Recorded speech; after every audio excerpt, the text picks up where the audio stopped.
Hey, how is everybody doing? Welcome back to the channel. As you guys see by the title, I have 3 huge moves or decisions that Kwesi Adofo-Mensah is going to have to make as the newest Minnesota Vikings GM. First off, before I get into this video, shout out to you guys. I love the support on the channel recently. It is really keeping me motivated to keep doing these videos. And then also, shout out to Kwesi Adofo-Mensah. Every single interview, every single quote, every single chance I get to hear him talk, hear him just, I think he should have a podcast, and I'll listen to every single second. He's a very intelligent man, and I am super excited because he hasn't made a move yet, but I feel like he's changing life in Minnesota. But I got 3 big moves that he's going to need to make, and he's going to need to make a decision on right now. By far, it's pretty obvious to you guys, the biggest decision he is going to have to make is on Kirk Cousins. And the decision is going to have to be, can we somehow get that $44 million down to a reasonable number where we can build a Super Bowl winning roster? That's going to be the question he's going to debate, because Kirk, with his talent level, is nowhere near the $44 million cap hit that he's going to take next year.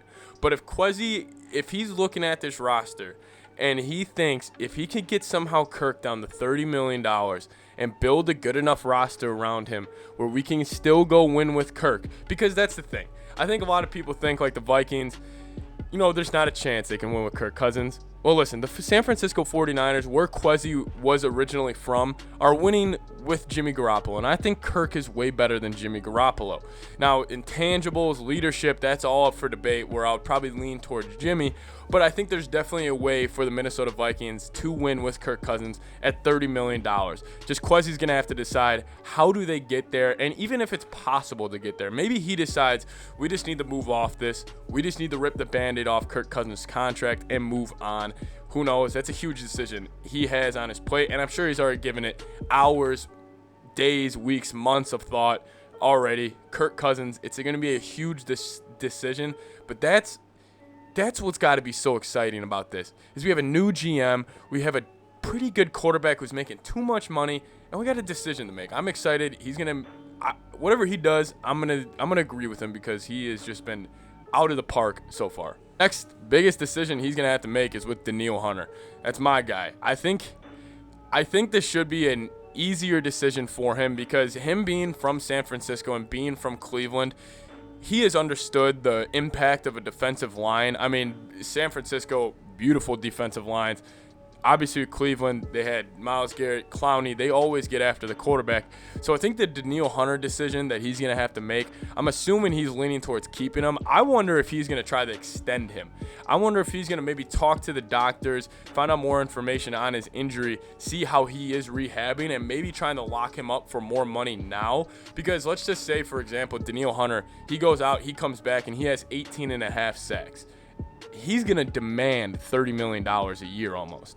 He is going to want a Joey Bosa contract, a Nick Bosa contract, one of those elite edge rushers where maybe we could extend him now, give him a little pay cut, maybe give him a signing bonus. So maybe that's one of those things where you pay a guy a year early coming off an injury because you could get him at a discount. It's going to be a big decision too. Danielle Hunter, another big move Kwesi is going to have to make. And then obviously the biggest move he's going to have to make is the head coach. The head coach. This is why I am so excited for Kwesi, because he had a quote yesterday. He said, we're going to need to find a head coach who values the ideas of the collective group and not the individual.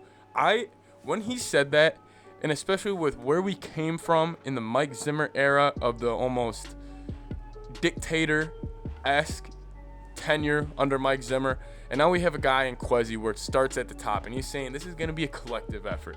All ideas are going to be thrown around, because that's the one thing about the Vikings that really pissed me off last year was I feel like Kirk's a smart guy. I feel like a quarterback is very smart, but I also feel like they were restricting him from making any adjustments. Like I never saw Kirk at the line of scrimmage really change a play and really call something out that he sees. And maybe I don't see it. Maybe it's a little more discreet, but it just seemed from the eye test they didn't really give Kirk the full green light to do whatever you want. And this is Kirk Cousins, who's 34 years old, got more experience than 70% of the quarterbacks in the NFL.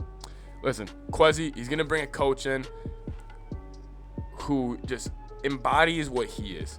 And that's why I'm excited. Because if starting at the top, he's going to hire people who he knows are going to put in the work just like he does. I'm so excited about this, and I think you guys should be too. Kwesi Adofo-Mensah, he's got a lot of big decisions he's going to make, but I think he's going to handle them like he always says.